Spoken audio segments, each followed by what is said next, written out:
ಕೊರತೆ ಇದೆ ಅನ್ನುವಂತಹ ವಿಚಾರ ಅಥವಾ ಪ್ರಶ್ನೆ ಮಾಡಿದಂತಹ ಸಂದರ್ಭದಲ್ಲಿ ನಿಮ್ಮ ವಿಪಕ್ಷದವರು ಪ್ರಶ್ನೆ ಮಾಡ್ತಾರೆ ಅಥವಾ ಯಾರೋ ಪ್ರಶ್ನೆ ಮಾಡ್ತಾರೆ ಅಂತಂದ್ರೆ ಸದ್ಯಕ್ಕೆ ರಾಜ್ಯದಲ್ಲಿ ಪರಿಸ್ಥಿತಿನೇ ಹೇಗಿದೆ, ನೀರಿನ ಕೊರತೆ ಇದೆ, ನಾವಾದ್ರೂ ಏನು ಮಾಡೋದಕ್ಕಾಗತ್ತೆ ಅಂತ ನೀವು ಹೇಳ್ಬೋದು. ಈಗ ನೀರಿಲ್ಲ ಅಂತ ಹೇಳೋದು ಒಂದು ಕಡೆ ಆದರೆ ನೀವು ರಾಜ್ಯದ ರೈತರಿಗೆ ಡ್ಯಾಮ್ನ ನೀರನ್ನು ನಂಬಿಕೊಂಡು ಯಾವುದೇ ಕಾರಣಕ್ಕೂ ಕೃಷಿ ಮಾಡಬೇಡಿ ಅಂತ ಮುಖ್ಯಮಂತ್ರಿಗಳೇ ಮನವಿಯನ್ನು ಮಾಡಿಕೊಂಡ್ರು. ರಾಜ್ಯದ ಜನರಿಗೆ ನಿಮಗೆ ಈ ವಿಚಾರವನ್ನು ಹೇಳೋದಕ್ಕಾಗತ್ತೆ, ವಿಪಕ್ಷದವರಿಗೆ ಉತ್ತರವನ್ನು ಕೊಡೋದಕ್ಕಾಗತ್ತೆ. CWRC CWMA ಮುಂದೆ ಇದೇ ವಿಚಾರವನ್ನು ಪ್ರಬಲವಾಗಿ ಹೇಳೋದಕ್ಕೆ ಯಾಕಾಗಲಿಲ್ಲ? ಅವ್ರು ಯಾಕೆ ಈ ಶಿಫಾರಸನ್ನು ಮಾಡಿದರು? ಶ್ರೀಪಾದ್ ಅವರೇ, ಒಂದು ವಿಚಾರವನ್ನು ಟೆಕ್ನಿಕಲಿ ನಾವಿಲ್ಲಿ ಅರ್ಥ ಮಾಡ್ಕೊಳ್ಬೇಕಾಗಿರೋದು ಏನು ಅಂತಂದರೆ, ತಾವು ನನ್ನ ಜೊತೆ ಈ ಮಾತಲ್ಲಿ ಸಹಮತ ಇದ್ದೀರಿ ಅಂತ ಅನ್ಕೊಳ್ತೀನಿ. 1990ರಿಂದ ಅಂತಿಮ ಹೋರಾಟ ಅಂತ ಇದ್ದಿದ್ದಂಥದ್ದು 2007 ಮೊದಲನೇ ಘಟ್ಟ, 2018 ಎರಡನೇ ಘಟ್ಟ.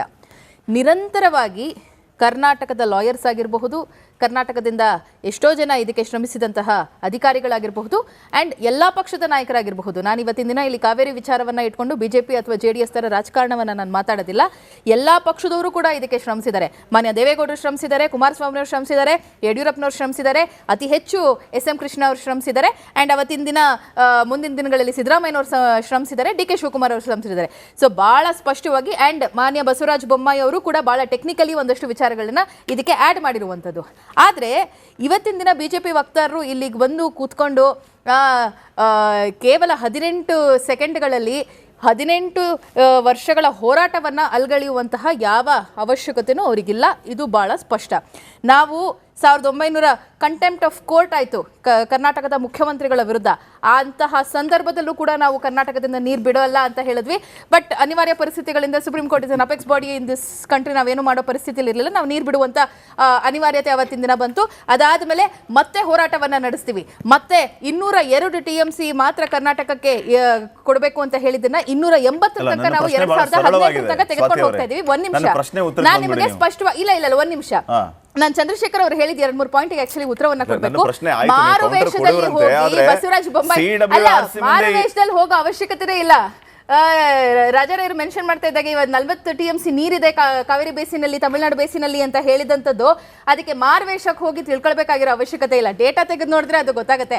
ಅಂತಹ ಏನೋ ಚಮತ್ಕಾರವನ್ನ ಮಾಡ್ತಾ ಇದೀವಿ, ತೋರಿಕೆ ಪಡಿಸುವಂತಹ ಯಾವ ಅವಶ್ಯಕತೆನೂ ಕರ್ನಾಟಕ ಸರ್ಕಾರಕ್ಕೆ under the leadership of DK Shivakumar ಅವರಿಗಿಲ್ಲ. ನಾನು ಇವತ್ತು ಬಹಳ ಕ್ಲಿಯರ್ ಆಗಿ ಹೇಳ್ತಾ ಇದ್ದೀನಿ, ಯಾವುದೇ ಮುಖ್ಯಮಂತ್ರಿ ಕೂಡ ಯಾಕೆ ವಾಸ್ತವ ಪರಿಸ್ಥಿತಿಯನ್ನು ಅರ್ಥ ಮಾಡಿಸಕ್ಕಾಗಲಿಲ್ಲ, ನೀರಿಲ್ಲ ಅನ್ನುವಂತ ಪರಿಸ್ಥಿತಿ ಹೇಳೋದಕ್ಕೆ ಯಾಕೆ ಆಗಲಿಲ್ಲ? ಶ್ರೀಪಾದ್ ಅವರೇ, ನೀವು ಅನ್ಕೊಂಡಿದ್ದೀರಾ ನಾವಿಲ್ಲಿ TV ಡಿಬೇಟ್ ಅಲ್ಲಿ ಕೂತ್ಕೊಂಡು ಮಾತಾಡಿದಾಗೆ ಅಲ್ಲಿ ಅವರು ಏನೋ BJP ಇಂದ ಯಾರೋ ಬರ್ತಾರೆ, ಕಾಂಗ್ರೆಸ್ ಇಂದ ಯಾರೋ ಬರ್ತಾರೆ, ಅವ್ರು ಹೇಳ್ತಾರೆ ಇಲ್ಲ ನೀರಿದೆ ಅಂತ ಹೇಳ್ತಾರೆ, ಇನ್ನೊಬ್ರು ಹೇಳ್ತಾರೆ ನೀರಿಲ್ಲ ಅಂತ. ಟೆಕ್ನಿಕಲಿ ನಮ್ಮ ಪ್ರಶ್ನೆ, ನಾವು ವಾದವನ್ನ ಸರಿಯಾಗಿ ಮಂಡಿಸಿಲ್ಲ ಅಂತಂದ್ರೆ you are actually delimiting the state government's authority and power and our capabilities. Actually ನಮ್ಮ ಕ್ಯಾಲಿಬರ್ನ ನೀವು ಡಿಲಿಮಿಟ್ ಮಾಡ್ತಾ ಇದ್ದೀರಿ. ಇದರಲ್ಲಿ ದುರ್ಬಲಗೊಂಡಿದ್ದಾರೆ ಅಂತ ಆರೋಪ ಕೇಳಿ ಬರ್ತಾ ಇದೆಯಲ್ಲ, ಪ್ರಾಧಿಕಾರದಲ್ಲಿ ಅಧಿಕಾರಿಗಳು ದುರ್ಬಲಗೊಂಡಿದ್ದಾರೆ. ಆಯ್ತು, ಈಗ ಹಾಗೆ 3,500 ಕ್ಯೂಸೆಕ್ ನೀರು ಹರಿಸ್ತೀರಾಗಿದ್ರೆ ಹರಿಸೋದಿದ್ದಿದ್ರೆ ನಾವು ಇವತ್ತೇ ಹರಿಸಬೇಕಿತ್ತು. ಮತ್ತೆ ಅದನ್ನೇ ಹೇಳಿ ತಕ್ಷಣ ಹರಿಸಬೇಕಿತ್ತು. CWRC ಮುಂದೆ ಈಗ ಅಂಕಿಅಂಶಗಳ ಸಮೇತ ಈಗ ನೋಡಿ, ಒಂದ್ ನಿಮಿಷ ತಮಿಳುನಾಡಿನ ಅಧಿಕಾರಿಗಳು ಕೂಡ ಬರ್ತಾರೆ. ಒಂದ್ ಸೆಕೆಂಡ್ ಪೂರ್ತಿ ಕೇಳಿಸ್ಕೊಳ್ಳಿ ಸ್ವಾತಿ ಚಂದ್ರಶೇಖರ್ ಅವರೇ. ಈಗ ತಮಿಳುನಾಡು ಅಧಿಕಾರಿಗಳು ಕೂಡ ಬರ್ತಾರೆ. ಇಲ್ಲಿನ ನೀರಿನ ಸಂಗ್ರಹ ಎಷ್ಟಿದೆ, ನಮಗೆ ಎಷ್ಟು TMC ನೀರು ಜುಲೈ ಅಂತ್ಯದವರೆಗೂ ಬರಬೇಕಾಗಿತ್ತು, ಆದ್ರೆ ಬಂದಿದ್ದೆಷ್ಟು, ಅಲ್ಲಿ ಇನ್ಫ್ಲೋ ಎಷ್ಟಿದೆ, ಈ ಎಲ್ಲ ಅಂಕಿ ಅಂಶಗಳು ತಮಿಳುನಾಡು ಅಧಿಕಾರಿಗಳಿಗೆ ಸಿಗ್ತಾ ಇದೆ, ರಾಜ್ಯದ ಅಧಿಕಾರಿಗಳಿಗೆ ಯಾಕೆ ಸಿಗ್ತಾ ಇಲ್ಲ? ವಾಸ್ತವ ಹೆಂಗಿದೆ? ಒಂದ್ ನಿಮಿಷ ಪೂರ್ತಿ ಕೇಳಿಸ್ಕೊಳ್ಳಿ. ರಾಜ್ಯದ ಅಧಿಕಾರಿಗಳು ಅಲ್ಲಿ ಕಾಣಿಸ್ತಾ ಇದೆ ಹಂಗೆ 3,500 ಕ್ಯೂಸೆಕ್ ನೀರು ಬಿಡಿ ಅಂತ ಯಾಕೆ ಹೇಳಿದ್ರು? 3,500 ಕ್ಯೂಸೆಕ್ ನೀರನ್ನ ಬಿಡಿ ಅಂತ ಯಾವ ಬೇಸ್ ಮೇಲೆ ಅಧಿಕಾರಿಗಳು ಹೇಳಿದ್ರು? 3,500 ಕ್ಯೂಸೆಕ್ ನೀರು ಹರಿಸಿ ಅಂತ CWRC ಯಾವ ಬೇಸ್ ಮೇಲೆ ಹೇಳ್ತು ಹೇಳಿ? ನಾನು ಅದನ್ನ ಹೇಳ್ತಾರೆ. CWRC ಯಾವ ವಿಚಾರಗಳ ಮೇಲೆ ಶಿಫಾರಸು ಮಾಡ್ತು? ಶಿಫಾರಸು ಹೆಂಗ್ ಮಾಡ್ತು? CWRC ಶಿಫಾರಸು ಹೆಂಗ್ ಮಾಡ್ತು?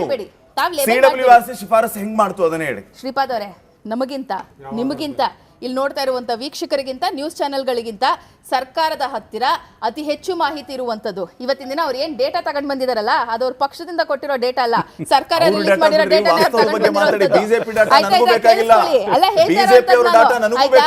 ಇವ್ರಿಗೆ ಯೋಚನೆ ಮಾಡೋಕ್ಕಿಂತ ಮುಂಚೆನೆ ಇವ್ರು ಯೋಚನೆ ಮಾಡೋಕ್ಕಿಂತ ಮುಂಚೆನೆ ಸರ್ಕಾರದ ಬಳಿ ಡೇಟಾ ಇರುತ್ತೆ.